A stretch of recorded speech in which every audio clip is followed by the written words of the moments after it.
Sounds good. This way.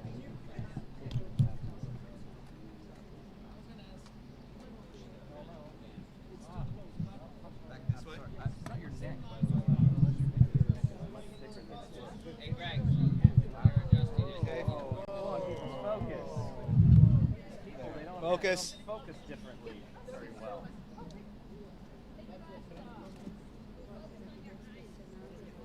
His eyes may be deeper than Bolton. Facial hair is best easiest way. I don't have as much as I used to, but hey. Got it? Got it? Everyone good? Okay. Huh? No. Huh? What's that? Yeah, it was that. Yeah. Seems that Brian hadn't received it.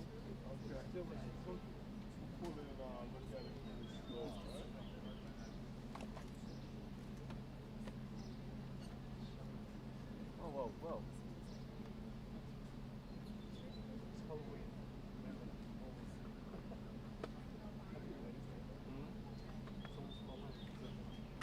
Oh, yeah.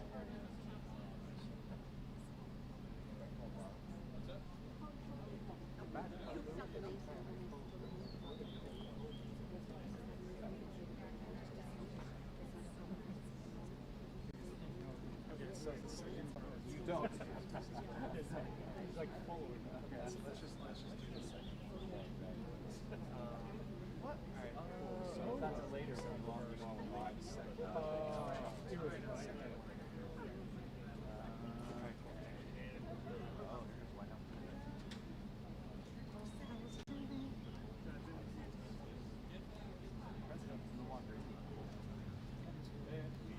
He's left Bolton in charge.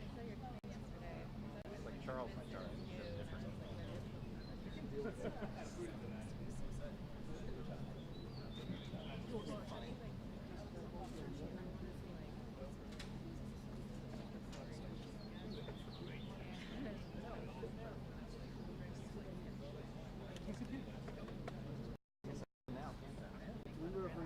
Don't look directly at your something, man. That's like a constant. Whose are you sitting on? Always. I'm getting. Yeah. So they move that stand again? Is that why? Hey guys, you gotta stay back. Creepy.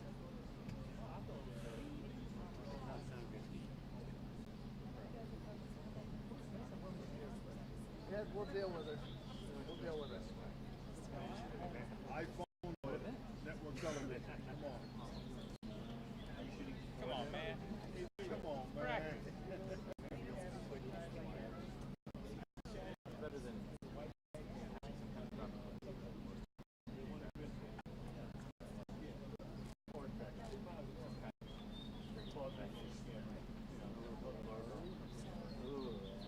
nesting insects, bees in the eye. Can you hear that?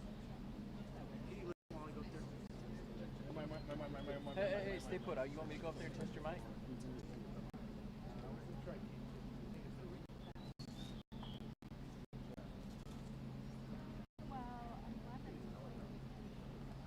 Bolton's not going to come out until they give him the green light anyway. Right in. Oh yeah, Mike. Cables one end across these guys. You think it's them on the cable? Yeah, without a doubt. They went for it. Bingo. Y'all sitting in your cable, man.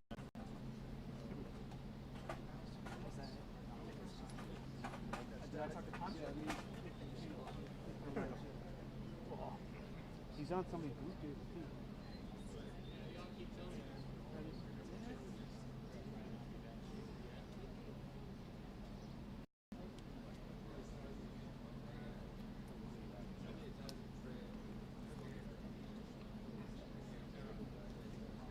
Well, it's a lot more better. A lot more better.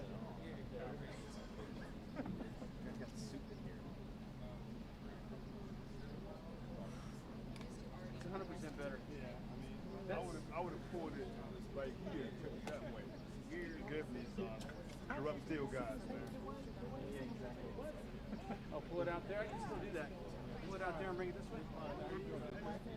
It's okay now. No.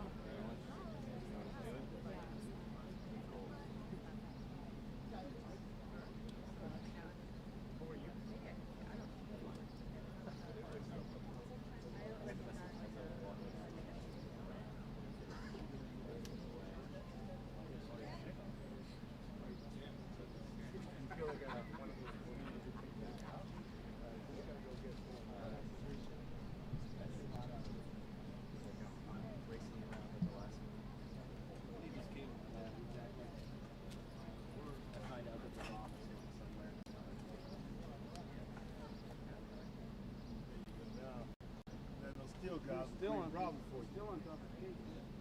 You guys put the cable in cable television. I want you to know that. You're doing a great job today. Get a little work out of here. Great. Still good. Ed, you're keeping up appearances, buddy. I've never heard a man complain so much. Great.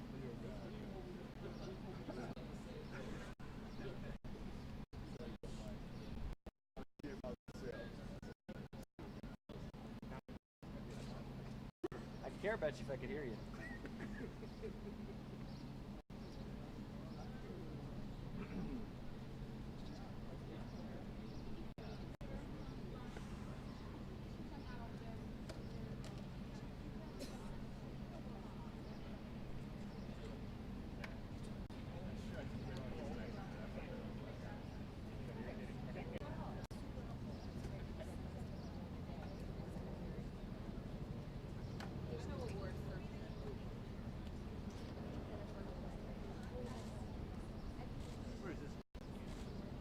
Here we go.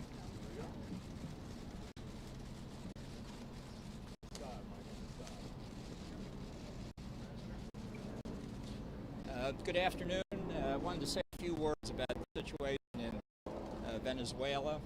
Obviously, we are seeing the Venezuelan people strive to get a government that they control, not have a government controlled by an authoritarian military regime that in turn is controlled by Cubans and other forces external to Venezuela. This is obviously a very serious situation. The president has been monitoring it minute by minute throughout the day, as have his advisors. We see this now as a potentially dispositive moment in the efforts of the Venezuelan people to regain freedom, which we fully support.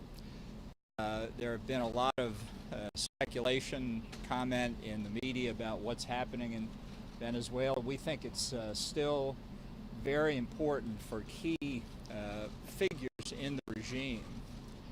I've been talking to the opposition over these last 3 months to make their commitment to achieve the peaceful transfer of power from the Maduro clique to interim President Juan Guaido. Figures like Defense Minister Vladimir Padrino, Chief Judge of the Venezuelan Supreme Court Mikel Moreno, the commander of the Presidential Guard, Rafael Hernandez Dalla, all agreed that Maduro had to go. They need to be able to act this afternoon or this evening to help bring other military forces to the side of the interim president. The Cubans, we believe, have played a very significant role in propping Maduro today, possibly with help from the Russians. It's the speculation, certainly in Caracas. We think this demonstrates why we need Venezuela ruled by the people of Venezuela and not by external forces. That's what we're looking at, and I'd be happy to answer a few questions.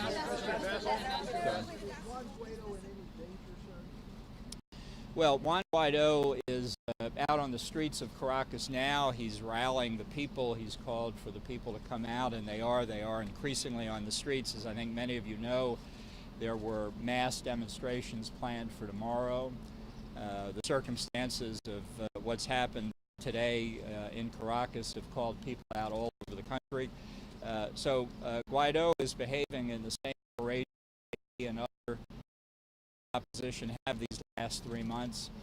We know that over 40 people have been killed by the Maduro regime in the course of these protests. This is an act of bravery by Guaido and others, really for the freedom of the Venezuelan people. Ambassador, given what you've seen on the ground so far today and the degree of loyalty that Maduro still seems to enjoy from elements of the Venezuelan military, what do you think the chances that this uprising will work? Well, I don't think it's support in the military for the Maduro regime. I think it's fear. I think it's fear of the 20 to 25,000 Cuban security forces in the country. I think it's fear of the consequences if adhering to the constitutional mandate of the interim president fails.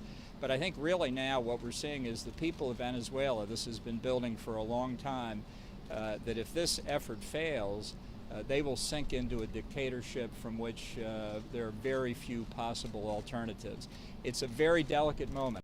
I stress again, the president wants to see a peaceful transfer of power from Maduro to Guaido. That possibility still exists if enough figures depart from the regime and support the opposition, and that's what we'd like to see. We want to see Defense Minister Moreno, the Chief Judge of the Supreme Court, Michael Moreno, in particular, Rafael Hernandez Dalla of the Presidential Guard. Yes, sir. Yes, Ambassador, what happens if Guaido is not able to take power today? What's the next step? Well, I think it's possible this situation could persist. I think the people have shown they're prepared to protect Guaido. We don't see any indication that there's any substantial part of the military that's ready to fire on innocent civilians, their fellow countrymen. We know that the Cuban organized colectivos, these thugs, these motorcycle gangs that the Cubans have put together, are out protecting certain buildings controlled by Maduro, not the military, but the colectivos. This really demonstrates the depths to which the Maduro regime is sunk, that they're using these Cuban-directed thugs to conduct their affairs. And it's one reason why I think there's such overwhelming public support for Guaido. It needs to be translated into a transition of power. Sorry. Is the U.S. prepared to use any option, including military option, to support Guaido? Let me say two things to be very clear. Number one, we want as our principal objective the peaceful transfer of power.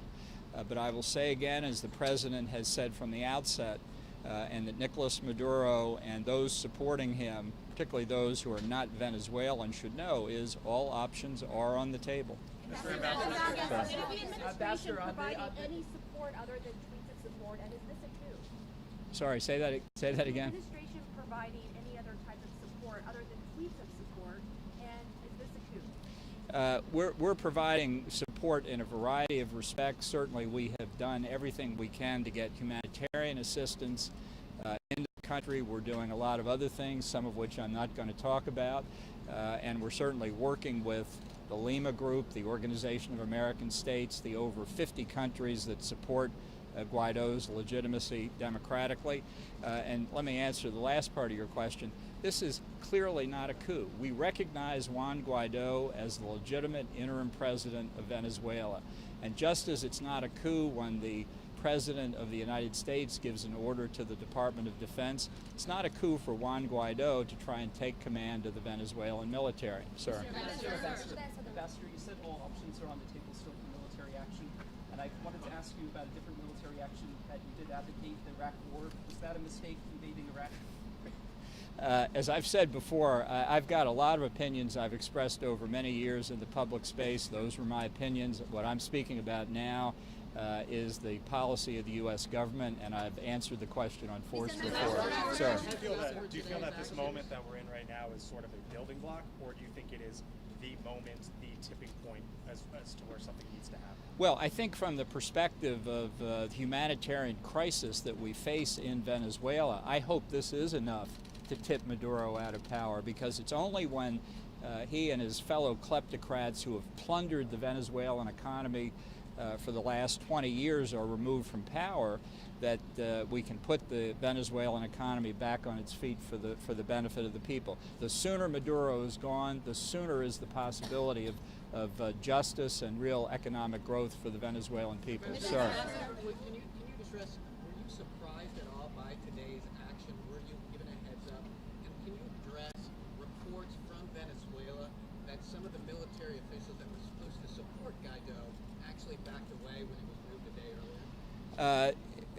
I'll just say we feel very well informed about what's going on, and the point I was making a moment ago by naming specifically the Defense Minister, Vladimir Bedrino, the Chief Justice of the Supreme Court, Mikel Marino, and the Commander of the Presidential Guard, Hernandez Dalla, as is well known to the opposition all across Venezuela. They committed to support ousting Maduro, and it's time for them now, if the Cubans will let them do it, to fulfill their commitments, and it's time for the rest of the military to show what their own families believe ought to happen, and that's Maduro needs to go. Yes, ma'am.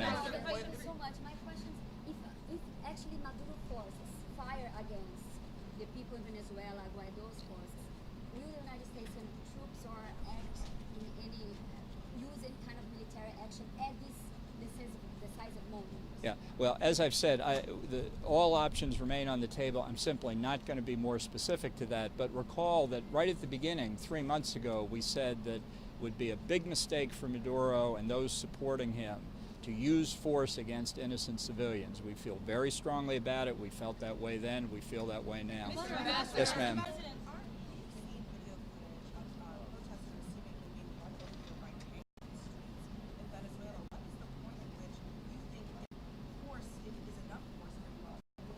Well, we're watching very carefully what's happening. As I say, we've been trying to explain to everybody who will listen that we want people to go through with what they've agreed to do in terms of transitioning power. I don't doubt that there are colectivos, these motorcycle gangs organized by the Cubans, and I don't doubt there are some in the Venezuelan military itself who don't view the lives of their fellow Venezuelans highly. We don't know exactly what the command structure is now, other than probably it reports to Havana. I saw that film myself. It could be an isolated incident. We're not going to draw conclusions imprudently. It's something that we want to stress as much as we can, how closely we're following it and how much we want this peaceful transfer of power to proceed. I'll just take one or two more. Yes, sir. Why don't you give them temporary protected status? I'm sorry, I can't. If you stand with Venezuelans, why isn't the U.S. giving them temporary protected status here? Look, we have that question under review. Obviously, our hope is that we can get a change in the regime in Caracas as soon as possible so that Venezuelans can return and help rebuild their country. We don't want to send anybody back into what is now obviously an even more dangerous situation, and that's the policy we've been pursuing. Yes, ma'am. Have you or the president spoken with Juan Guaido, and given the sort of influence of the Russians here, has the president spoken with or plan to speak with Putin? Do you plan to speak with your Russian counterpart? Well, I'd rather not get into those kinds of conversations. I can tell you we've made it clear to Russia in both public and private statements throughout this that we regard the actions that they've taken in Venezuela as something that we regard with the utmost seriousness, and particularly now when innocent Venezuelan civilian lives are on the line, we expect the Russians not to interfere in what's happening in Venezuela. And if they do, yes, ma'am. Yes, ma'am. Is the White House considering an executive order against Venezuela creditors? Well, we have followed in the financial markets all of the consequences of the sanctions we've imposed. We're looking to follow through with more specifics on those right along, and so there are a number of steps that are in preparation. I should also say that we have been planning for what we call the day after Maduro for quite some time, and indeed we're thinking of having a briefing on Thursday or Friday of this week. I think we may speed that up, but we wanted to point out that it's been very much on our mind that we can provide a lot of assistance to the Guaido government when it assumes power to try and get the Venezuelan economy out of the ditch that Maduro has put it in. Those plans obviously we're moving ahead on, trying to refine them here in these recent days because things might move quickly. Let me just take one more question. Yes, ma'am. That's not a question about Venezuela. I'll take one Venezuela question. Yes, sir. Let's say this works. Guaido takes power. Everything is as the administration would like. Will the administration be turning its attention to other equally oppressive regimes, say Russia, Turkey, the Philippines, that are equally oppressive and destructive to human rights, sir? Well, I just say in this hemisphere we've called out the troika of tyranny, Venezuela, Nicaragua, and Cuba. There's no doubt that Cuba in particular has benefited from the authoritarian government in Venezuela by getting below world market oil prices. That's going to cease once Guaido takes power. But our focus right now, as you can well understand, for the benefit of the people of Venezuela and because of the interest of the United States, is on this peaceful transition of power in Venezuela. Thank you very much. Doctrine back, sir?